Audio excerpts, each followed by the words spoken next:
Ternyata menerobos banjir lebih berisiko turun mesin daripada hanya terendam banjir. Bahaya dan risiko mobil nekat terobos banjir adalah kena gejala water hammer.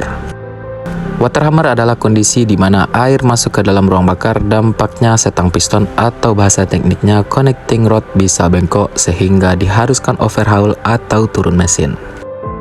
Ketika air masuk ke ruang pembakaran, mesin tidak hanya mengkompresi udara tapi juga air banjir. Dampak fatalnya setang piston bisa bengkok. Air banjir ini biasanya masuk melalui dipstick oli dan air intake. Indikasi dan gejala awal setang piston bengkok ditandai dengan mesin mobil mati mendadak. Apalagi mobil sudah lama terletak setelah banjir. Namun jika tidak menerobos banjir atau hanya terendam air banjir dengan kondisi mesin mati, kecil kemungkinan untuk turun mesin. Nah, biasanya air ini masuk ke mesin melalui dipstick oli dan air intake. Selama mesin dalam posisi tidak aktif, risiko kerusakan yang fatal itu sangat jarang.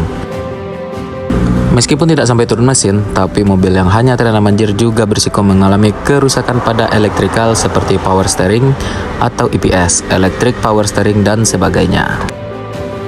Seperti yang kita bahas, mobil yang kemasukan air ini disebut dengan water hammer. Water hammer mungkin masih asing di telinga sejumlah pemilik kendaraan. Istilah ini harus dipahami terutama saat hujan turun dan banjir. Singkatnya, water hammer ini ialah air masuk ke dalam mesin dan berisiko paling berbahaya saat mobil menerjang banjir. Water hammer ini akan menyebabkan kerusakan mesin fatal akibat air terisap masuk ke dalam ruang bakar.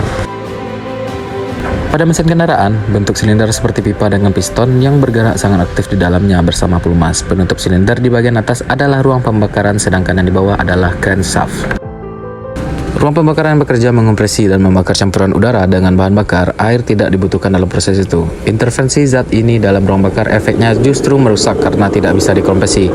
Akibat fenomena ini bisa mengakibatkan heat silinder rusak, piston bengkok, dan pelumas tak lagi layak digunakan. Kerusakan seperti ini membunuh mesin sebab tak lagi bisa dipakai dan perawatannya mesti turun mesin dengan biaya yang besar. Air bisa masuk ke dalam ruang pembakaran melalui jalur intake saringan udara yang fungsinya mengisap udara dari luar. Skenario-nya macam-macam, misalnya mobil dipaksa melewati genangan air.